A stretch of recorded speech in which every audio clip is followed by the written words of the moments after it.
प्रथम निहारिका के साथ में भागकर शादी कर लिया। जब ये बात राध्या को पता चलती है कि प्रथम निहारिका के साथ में शादी कर लिया है, तब बेचारी राध्या का एकदम दिल टूट जाता है।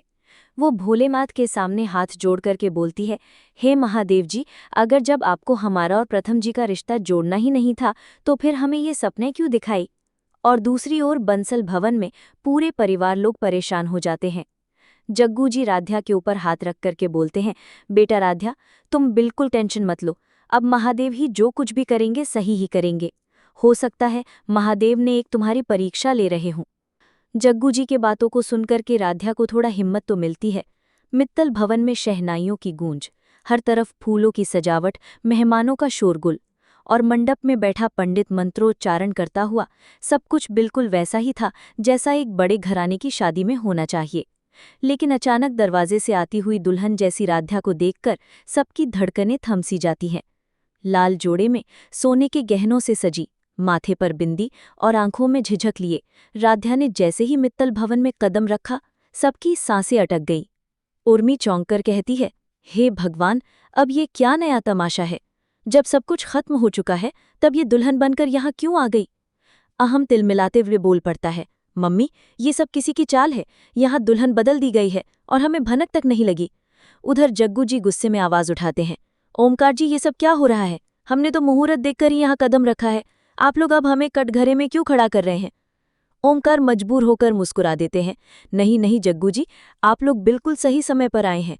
मित्तल परिवार में आपका स्वागत है। लेकिन जैसे ही सबकी नज़र दुल्हन के घूंघट से झांकते हुए चेहरे पर जाती है तो सबके होश उड़ जाते हैं। ये निहारिका नहीं बल्कि राध्या थी। मंदिर में दूसरी तरफ प्रथम निहारिका का इंतजार कर रहा था। घड़ी की सुइयां तेजी से दौड़ रही थी, लेकिन निहारिका का कोई नामो निशान नहीं। बेचैन होकर वो खुद से बड़बड़ाता रहा, निहारिका, तुम कहाँ रह गई। मैंने सब कुछ छोड़कर तुम्हें चुना और तुमने मुझे यहाँ अकेला छोड़ दिया। घंटों इंतजार करने के बाद जब निहारिका नहीं आती तो प्रथम गुस्से और दर्द से भरा मित्तल भवन लौट आता है। जैसे ही प्रथम घर पहुंचता है और उसकी नज़र दुल्हन बनी राध्या पर पड़ती है, वो जोर से चिल्ला उठता है, पापा मम्मी, ये सब क्या मजाक है। मेरी शादी तो निहारिका से तय हुई थी, ये राध्या दुल्हन कैसे बन गई। आप लोगों ने मेरे साथ धोखा क्यों किया।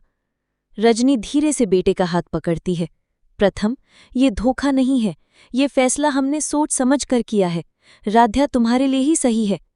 ओमकार की आवाज़ और सख्त हो जाती है, प्रथम, अब बारात आ चुकी है, सारे मेहमान आ चुके हैं, ये परिवार की इज्जत का सवाल है। अब पीछे हटना मित्तल परिवार की तौहीन होगी। तुम्हें राध्या से शादी करनी ही होगी।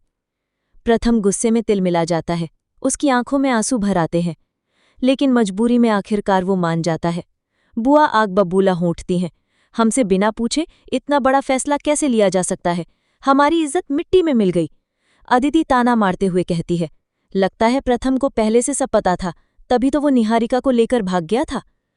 अहम गुस्से में पांव पटकता है, ये शादी पूरे मित्तल परिवार को बर्बाद कर देगी।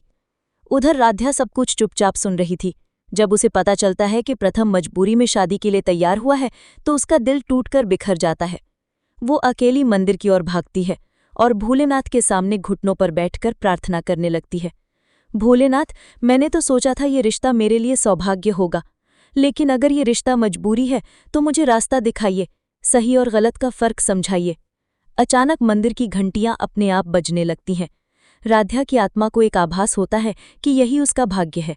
वो धीरे से कहती है, प्रथम ही मेरे जीवन साथी हैं। हो सकता है वो आज मुझे ना समझे, लेकिन एक दिन वही मेरे जीवन का सबसे बड़ा सहारा बनेंगे। मुझे धैर्य रखना होगा। गौरी की दादी जब ये सब देखती हैं तो खुश होकर सुजाता को ताना मारती हैं, देखा सुजाता, तेरी सारी चालें बेकार हो गईं। आज राध्या इस घर की दुल्हन बनेगी। सुजाता गुस्से से कांपते हुए बोलती है, नहीं, ये शादी कभी सफल नहीं होगी। मैं कसम खाती हूँ, राध्या इस घर में चैन से सांस नहीं ले पाएगी।